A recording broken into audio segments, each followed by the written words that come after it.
चलिए हम लोग एक्सरसाइज 3.4 की थियरी को देख चुके हैं, 3.5 की थियरी को देख चुके हैं, हम समझ चुके हैं कि सर्कुलर परम्यूटेशन क्या होता है। और उसके बाद circular permutation clockwise anti clockwise हम लोग कैसे एडजस्ट करते हैं। तो चलिए हम लोग एक्सरसाइज 3.5 की तरफ बढ़ते हैं और स्टार्ट करते हैं question number one. So question number one है, in how many different ways 8 friends sit around a table.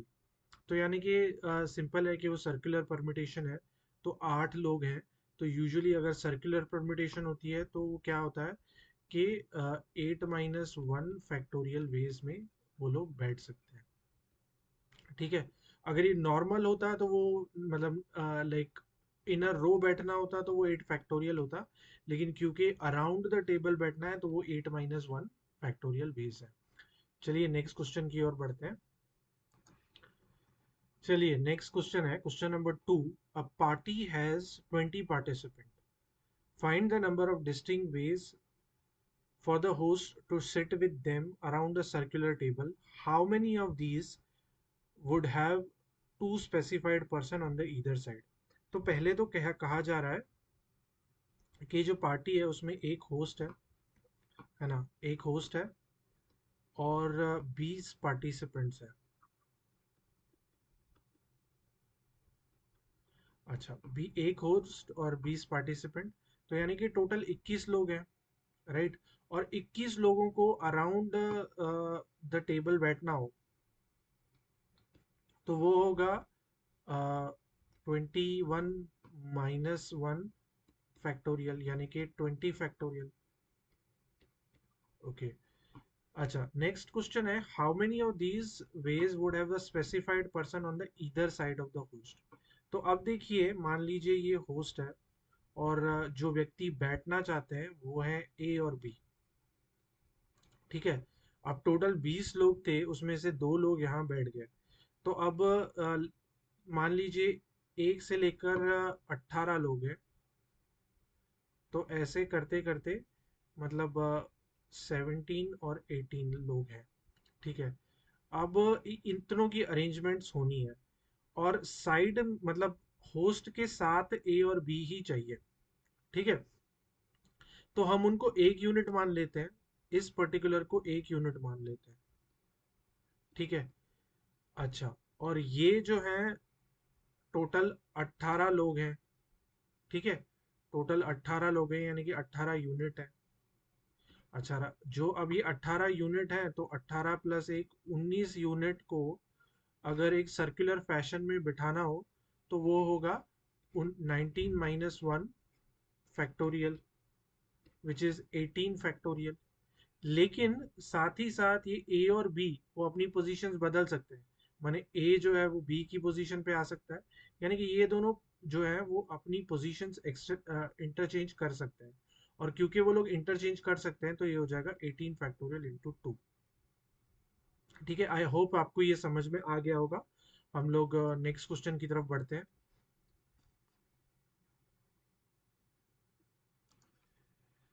चलिए नेक्स्ट थर्ड क्वेश्चन है।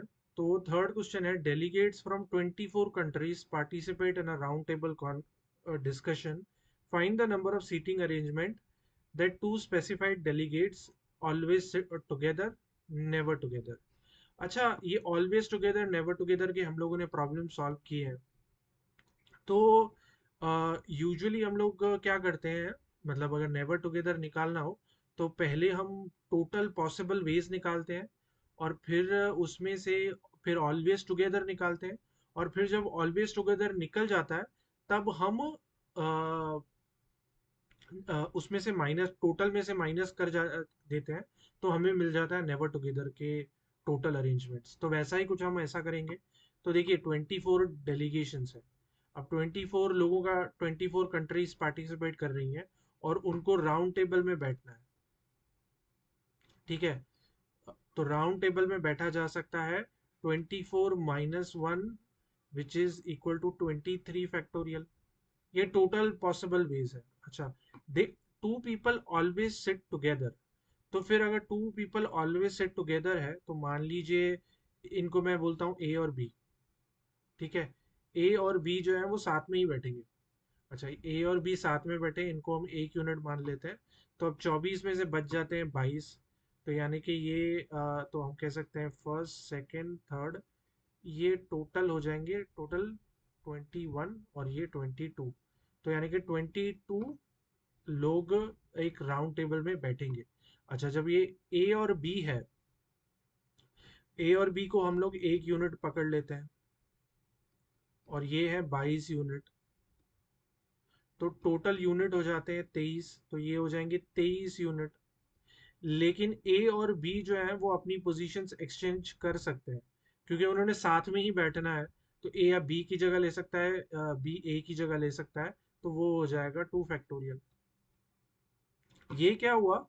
ये हुआ, ये है टोटल। देखिए, ये है टोटल, माफ करिएगा, 24 में तो ये 22, तो 23 - 2, मैं मुझसे ज़रा मिस्टेक हो गई। ये अगर 23 यूनिट्स हैं and they have to sit in round table,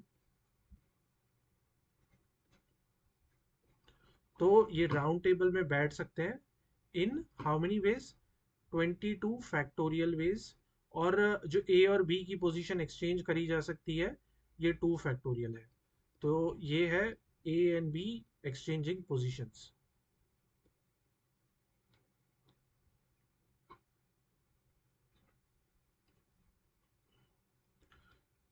ठीक है, तो हमें मिल गया कि अगर ऑलवेज टुगेदर है, यानी कि फर्स्ट का जो ए का आंसर है, उसका आंसर होगा 22 फैक्टोरियल इंटू 2 फैक्टोरियल।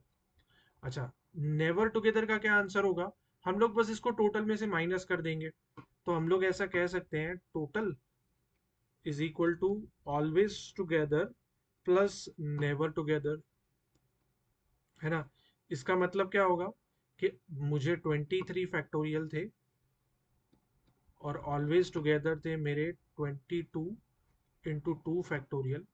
तो मैं कह सकता हूँ कि नेवर टुगेदर वुड बी, अच्छा ये प्लस नेवर टुगेदर, तो never together would be 23 factorial -22 factorial, यहाँ पे 22 फैक्टोरियल है, इंटू 2 फैक्टोरियल। तो इधर से मैं 22 फैक्टोरियल को कॉमन निकाल सकता हूँ, और यहाँ पे रह जाएगा 23 - 2, which is 21. So the answer would be, so the answer would be 21 into 22 factorial. I hope आपको समझ में आ गया होगा किस तरह से हमने ऑलवेज टुगेदर और नेवर टुगेदर के ऐसे ऐसे प्रॉब्लम्स हमने बहुत सारे सॉल्व किए हैं। बस इसका एक और वेरिएशन था कि यहाँ पे ये लोग राउंड टेबल में बैठ रहे हैं। चलिए, आपको समझ में आ गया होगा, नेक्स्ट क्वेश्चन की ओर बढ़ते हैं। चलिए हम लोग फोर्थ क्वेश्चन की तरफ बढ़ते हैं। तो फोर्थ क्वेश्चन है, find the number of ways 15 people to sit around the table so that no two arrangements have the same neighbour. अच्छा, इसको जरा हम देखते हैं कि हम लोग इसको कैसे सॉल्व कर सकते हैं। देखिए, इस केस में हमें क्लॉकवाइज और एंटी क्लॉकवाइज का प्रिंसिपल लगाना पड़ेगा। अगर हम ये देखते हैं कि अगर देखिए, आपने अगर आप याद करें तो अगर उनको लीनियर वे में बैठना है तो उसका होगा 15 फैक्टोरियल। ठीक है, अगर उनको सर्कुलर वे में बैठना है तो होगा 14 फैक्टोरियल, है ना? 15 - 1, 14 फैक्टोरियल। लेकिन अगर उनको सर्कुलर वे में बैठना है, where clockwise and anticlockwise are considered same, तो होगा 14 फैक्टोरियल अपॉन 2। यानी कि ये हो जाएगा 7 इंटू 13 फैक्टोरियल। ये आपको समझ में आ गया होगा कि यहाँ पर हम लोग कौन सा प्रिंसिपल अपना रहे हैं। देखिए, क्योंकि हमें चाहिए कि भाई दो जो पार्ट साथ वाले बैठे हो वो कभी भी फिर बाद में साथ में ना बैठे। तो उसके लिए हम लोग ये वाला मेथड यूज करेंगे, circular way where clockwise and anticlockwise are considered same, तो आर नॉट कंसिडर्ड सेम। तो उसके लिए हम लोग ये करेंगे 14 factorial upon 2 which is nothing but 7 into 3 factorial. I hope आपको समझ में आ गया होगा। इसमें देखिए, पहले जो क्वेश्चंस थे 1 2 3 उन सब में हम लोग सिर्फ सर्कुलर फैशन में कर रहे थे, तो हम लोग सीधा फॉर्मूला लगा रहे थे n-1 फैक्टोरियल। लेकिन हम यहाँ पर क्या है, हमारे पास क्या है कि नो टू नेबर सेट बोल दिया, तो हम लोग circular way but clockwise and anticlockwise are not considered the same, वो वाला प्रिंसिपल अपनाएंगे। इसलिए यहाँ पे हम कह सकते हैं the answer would be n-1 factorial upon 2 which is nothing but 7 into 13 factorial. चलिए क्वेश्चन नंबर फिफ्थ की ओर बढ़ते हैं। क्वेश्चन नंबर फिफ्थ है, a committee of 10 members sit around a table, find the number of arrangement that president and vice president are together। तो देखिए, इसमें फिर एक छोटा सा कंफ्यूजन है। छोटा सा कंफ्यूजन क्या है कि प्रेसिडेंट और वाइस प्रेसिडेंट सिट टुगेदर। अब ये 10 मेंबर कमेटी का पार्ट है, या वाइस प्रेसिडेंट और प्रेसिडेंट अलग हैं और टोटल 12 मेंबर्स हैं। तो हम लोग ये अज्यूम करते हैं कि प्रेसिडेंट और वाइस प्रेसिडेंट जो है वो एक साथ है, और इस कमेटी 10 मेंबर की कमेटी का पार्ट है। माने एक प्रेसिडेंट है, दूसरा वाइस प्रेसिडेंट है, और 8 मेंबर है, रेगुलर मेंबर है। ठीक है। तो अब कहा जा रहा है number of arrangement that president and vice president seat together. तो अब हम कह सकते हैं कि ये प्रेसिडेंट और वाइस प्रेसिडेंट है, और बाकी जो 8 मेंबर है, मान लीजिए उनको हम नंबर्ड कर दे देते हैं, 1 2 और ये 7 और ये 8, बाकी 8 लोग हैं। तो हम इनको एक यूनिट पकड़ लेते हैं। ठीक है। तो एक यूनिट पकड़ लिया इनको, तो ये हो गए एक यूनिट, और बाकी रह गए 8 यूनिट। तो टोटल 8 यूनिट हो गए, तो ये टोटल हो गए 9 यूनिट। और अगर 9 यूनिट को एक साथ सर्कुलर फैशन में बिठाना है, तो वो हो जाएगा 8 फैक्टोरियल। और प्रेसिडेंट और वाइस प्रेसिडेंट है तो उनकी आपस की पोजीशन एक्सचेंज इंटरचेंज कराई जा सकती है, तो वो हो जाएगा 2। सो आंसर हो जाएगा 2 इंटू 8 फैक्टोरियल।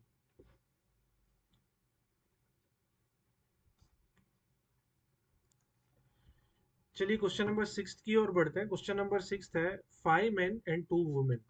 तो मैं ये लिख देता हूँ, 5 men,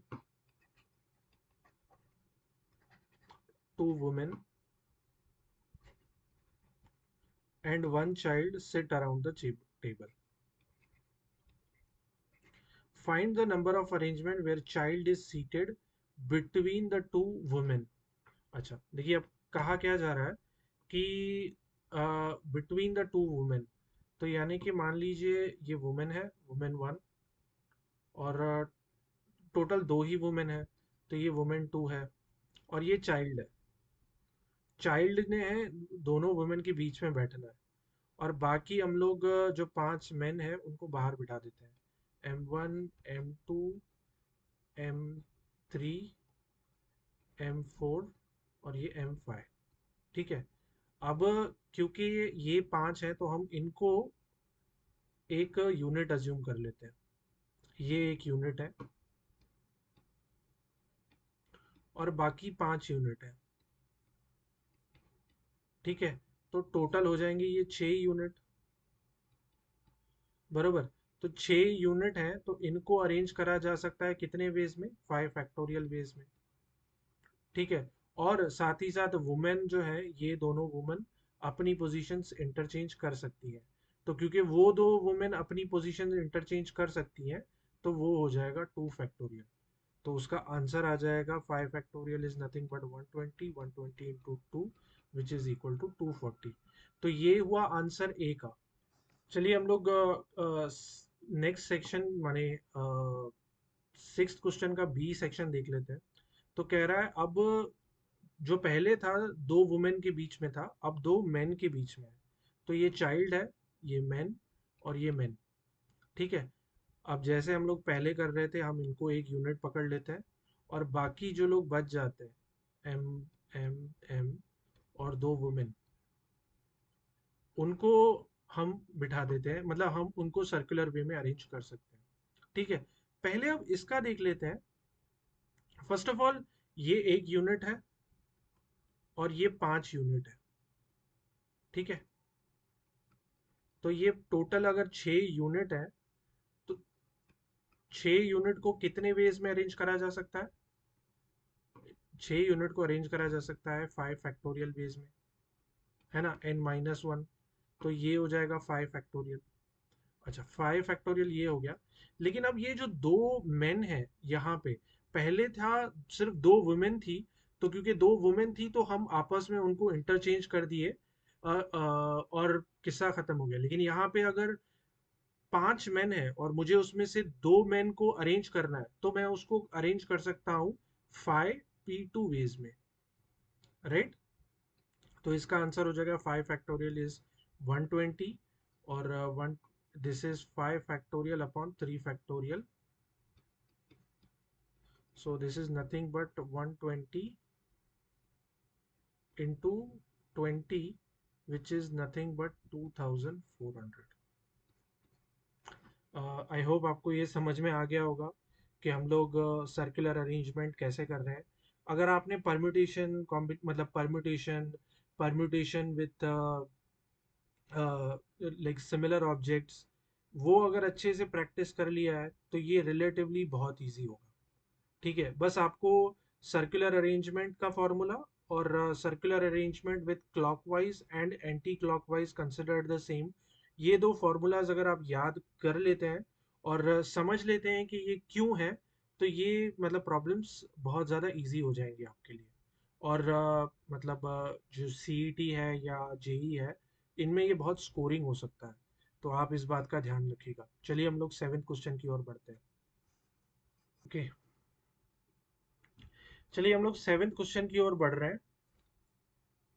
तो सेवेंथ क्वेश्चन है, 8 men 6 women sit around the table, how many of these arrangements will have no two women together?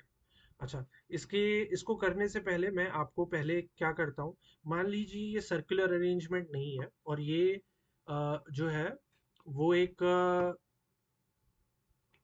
वो जो है वो एक लीनियर अरेंजमेंट है। तो अब जैसे कि हम लोग गैप मेथड में हम लोगों ने सीखा था कि where no two women sit together, तो हम लोग ऐसा करेंगे कि पहले मेन को बिठा लेंगे और फिर जो पोजीशंस उनके बीच में है वही वुमेन को देंगे। ठीक है। तो मान लीजिए ये मेन को दे दी। टोटल 8 मेन है। मैं थोड़ी यहाँ पे भी बना देता हूँ, सॉरी।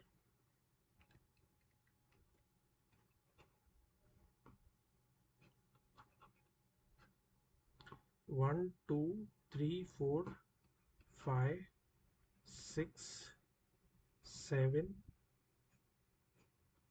8। अच्छा, तो अब देखिए, अगर नॉर्मल, क्योंकि ये अरेंजमेंट है, लीनियर अरेंजमेंट है, तो लड़कियों के लिए कितनी स्पेस बच जाती है? ये एक स्पेस बच गई। तो टोटल हम लोग गिनते जाते हैं कितनी है, 1 2 3 4 5 6 7 8 और 9। तो टोटल 9 पोजीशंस हैं हमारे पास। तो अगर इसको मैं कहता हूँ तो I can arrange, first of all main के अरेंजमेंट देख लेते हैं। 8 मेन है और 8 प्लेसेस हैं, तो वो उनका अरेंजमेंट हो जाएगा 8 फैक्टोरियल वेज में। अब क्योंकि वुमेन है, 6 वुमेन है और 9 प्लेसेस हैं, तो ये हो जाएगा 9c6। ठीक है। तो ये आपको गैप मेथड में याद, तो मैंने एक्चुअली याद कराना चाहता था आपको कि हम लोग गैप मेथड इस्तेमाल करते हैं और वो ऐसे प्रॉब्लम्स हम लोगों ने सॉल्व करे हुए थे। तो मैं एक जस्ट रिवीजन देना चाहता था। अब है कि हम लोग इसको ऐसे बैठाना चाहते हैं, सर्कुलर अरेंजमेंट बैठाना चाहते हैं। तो चलिए हम लोग करते हैं ऐसे, देखते हैं क्या हो सकता है। तो पहले एक मेन है, मेन को बिठा देते हैं।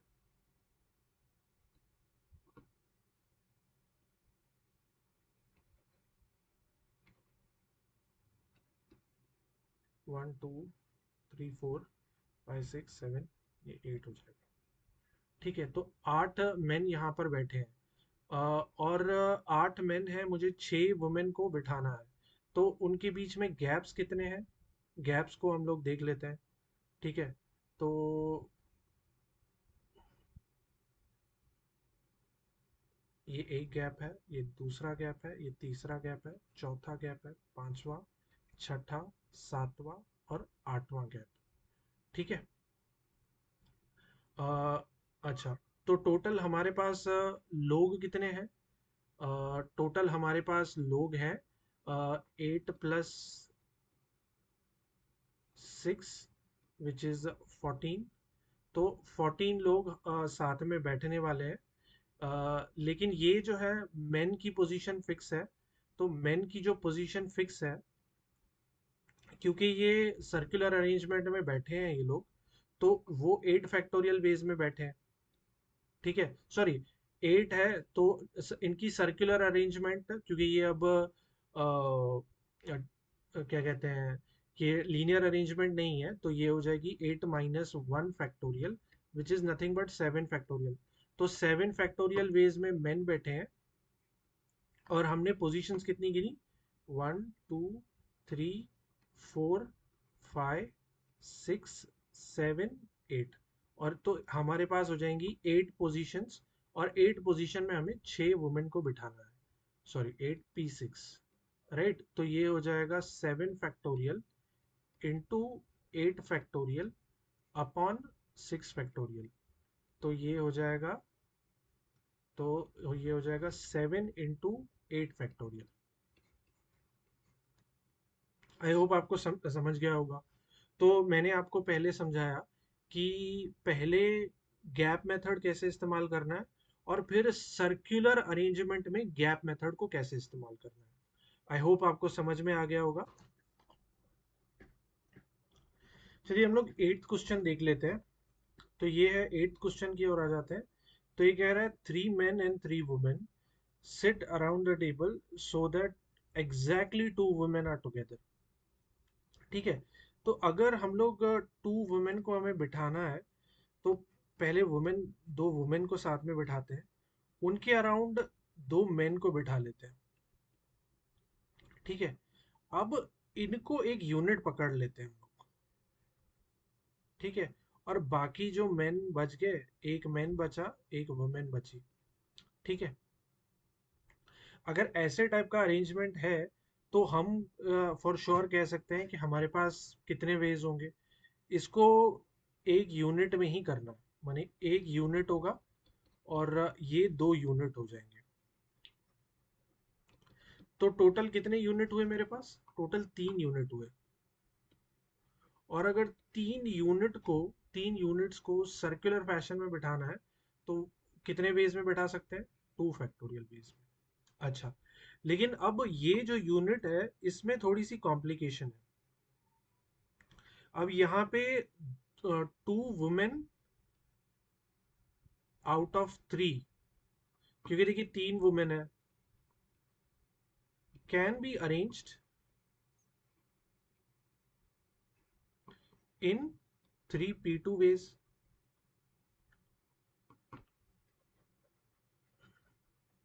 That is 6 ways। ठीक है, सिमिलरली 2 मेन जो हैं वो भी अरेंज ऐसे ही हो सकते हैं।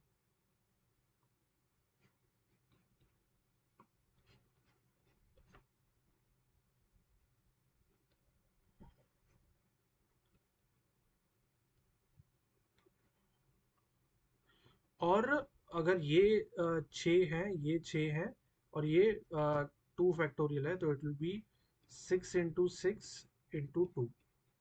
देखिए ये जो है, ये है सर्कुलर अरेंजमेंट का। ये है selecting 3 women, sorry 2 women out of 2। और ये है 3 men out of 2, sorry 2 men out of 3। ठीक है, इस बात को अगर आप समझ गए कि सिक्स ये 6 और ये 2 कहाँ से आए, तो इसका टोटल आंसर हो जाएगा 72। चलिए नाइन्थ क्वेश्चन की ओर बढ़ते हैं। 4 object in a set of 10 objects are alike, find the number of ways arranging them in a circular order. तो पहले तो 10 ऑब्जेक्ट्स हैं, ठीक है। 10 ऑब्जेक्ट्स को अगर सर्कुलर फैशन में अरेंज करना हो या अराउंड द टेबल अरेंज करना हो, तो उसको क्या होता है, 10 - 1 फैक्टोरियल, दिस इज 9 फैक्टोरियल। अच्छा, लेकिन 9 फैक्टोरियल के साथ साथ अब दूसरी कंडीशन आ रही है कि 4 ऑब्जेक्ट्स आर सिमिलर। ठीक है, तो यहाँ पर आ जाएगा 4 factorial. So the answer would be 9 factorial upon 4 factorial.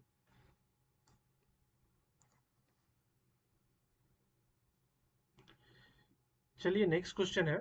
15 person sit around a table, find the number of arrangements that have 2 specified person not sitting side by side। अच्छा, तो first of all 15 लोग हैं, ठीक है। अच्छा, 15 लोग हैं लेकिन 2 लोग साइड बाय साइड नहीं बैठने चाहिए। अच्छा, तो इसका ना हम लोगों ने बहुत सारे प्रॉब्लम्स किए हैं, ऑलवेज टुगेदर और नेवर टुगेदर के। तो उसमें क्या करना होता है कि हम लोग तो पहले तो टोटल अरेंजमेंट्स निकाल लेंगे।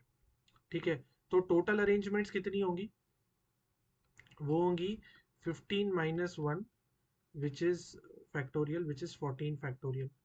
ये टोटल अरेंजमेंट्स होंगी जहां पर कोई रिस्ट्रिक्शन नहीं है। अब हम पहले फाइंड आउट करेंगे कि जहां 2 लोग साइड बाय साइड ही बैठेंगे। तो जब 2 लोग साइड बाय साइड है, मान लो ए और बी है, ठीक है, 15 लोग हैं तो बाकी 13 लोग बच जाएंगे, 1 2 3, और ये 12 13। अच्छा, क्योंकि ये 13 लोग हैं और ये एक यूनिट है, 1 यूनिट, और ये 13 यूनिट है, तो टोटल 14 यूनिट हो गए। 14 यूनिट को सर्कुलर वेज में अरेंज करने के लिए कितने वेज होते हैं, 13 फैक्टोरियल वेज। लेकिन ए और बी जो है उनको भी अपनी पोजीशन इंटरचेंज कर सकते हैं, राइट। तो टोटल कितने हो जाएंगे, इंटू 2। ये अरेंजमेंट्स क्या है, दे आर ऑलवेज टुगेदर। तो टोटल क्या होता है, टोटल इज कि दे विल बी इधर ऑलवेज टुगेदर और नेवर टुगेदर। तो नेवर टुगेदर हो जाएगा टोटल माइनस ऑलवेज टुगेदर। अच्छा, तो टोटल क्या है, टोटल है 14 फैक्टोरियल। ऑलवेज टुगेदर क्या है, 2 × 13 फैक्टोरियल। तो इसको यहाँ पर हो जाएगा 13 फैक्टोरियल कॉमन, अंदर ब्रैकेट में हो जाएगा 14 - 2, which would be equal to 12 × 13 factorial. I hope आपको समझ में आ गया होगा। और हमने बहुत सारे प्रॉब्लम्स किए हैं जहाँ पे हमने ऑलवेज टुगेदर नेवर टुगेदर किया हुआ है। तो आई होप आपको समझ में आ गया होगा। चलिए अब हम जो है 3.5 मतलब परम्यूटेशंस हम पूरी तरीके से कर चुके हैं। अब सिर्फ कॉम्बिनेशन है, कॉम्बिनेशन भी एक बहुत ही इंपॉर्टेंट टॉपिक है, और 3.6 एक बहुत बड़ी एक्सरसाइज है, तो उसमें हम काफ़ी सारी बातें कवर करेंगे। लेकिन अब तक हम परम्यूटेशन पूरा कवर कर चुके हैं। एक्सरसाइज 3.1 में हमने देखा मल्टीप्लिकेशन प्रिंसिपल और एडिशन प्रिंसिपल हमने समझा। फिर एक्सरसाइज 3.2 में हमने फैक्टोरियल नोटेशन समझा और उसके अराउंड बहुत सारे प्रॉब्लम्स किए। फिर एक्सरसाइज 3.3 में हमने परम्यूटेशन करा, ठीक है, और उसके अराउंड प्रॉब्लम्स करे। फिर परम्यूटेशन करने के बाद हमने देखा परम्यूटेशन विथ सिमिलर ऑब्जेक्ट्स, और उसके अराउंड प्रॉब्लम किए हम लोगों ने 3.4 में। अच्छा, उसके बाद हमने करा परम्यूटेशन इन सर्कुलर ऑर्डर, तो उसके हम लोगों ने कुछ वेरिएशंस देखे। तो ये पूरा परम्यूटेशन है, और अगर आपने ये सीरीज अब तक अच्छे से देखी है और आपने अच्छे से प्रॉब्लम सारे सॉल्व करे हैं, देखिए, मैं हमेशा कहता हूँ कि अगर आपने अ, आप अगर ये प्रॉब्लम सॉल्व कर रहे हैं, देखिए मान लीजिए आप मेरा वीडियो देख रहे हैं और साथ ही साथ आप खुद बैठ के कर रहे हैं, लाइक आपने वीडियो पॉज करा और खुद ट्राई किया और खुद ट्राई करके आंसर निकालने का कोशिश किया, या तो आपने साथ ही साथ निकालने का कोशिश किया या देख के खुद ट्राई किया। अगर आप ऐसे कर रहे हैं तो यकीन मानिए, और आप एक तो अपने बोर्ड एग्जाम्स या अपने 11th के एग्जाम्स के लिए तैयार हो जाएंगे, और साथ ही साथ सीईटी और जेई में इनका बहुत बड़ा सेक्शन होता है जिसको आप अटेम्प्ट कर सकते हैं। अगर आपने ये अच्छे से कर लिया है और आपने ये कॉन्सेप्ट अच्छे से समझ लिए है, तो यकीन मानिए कि आप इन इसके रिलेटेड कोई भी प्रॉब्लम्स आ जाए आप सॉल्व कर सकते हो। क्योंकि हमने एक वाइड, मतलब बहुत सारे wide very array of problems हैं जो हमने सॉल्व करे हैं। तो मैं उम्मीद करता हूँ कि ये सीरीज़ अब तक आपको पसंद आ रही है। आप इसको लाइक करें, शेयर करें, सब्सक्राइब करें, और अगर आपको पसंद आ रहे हैं वीडियोस तो एक कमेंट डाल के अपना प्यार ज़रूर जताएं। Thank you so much.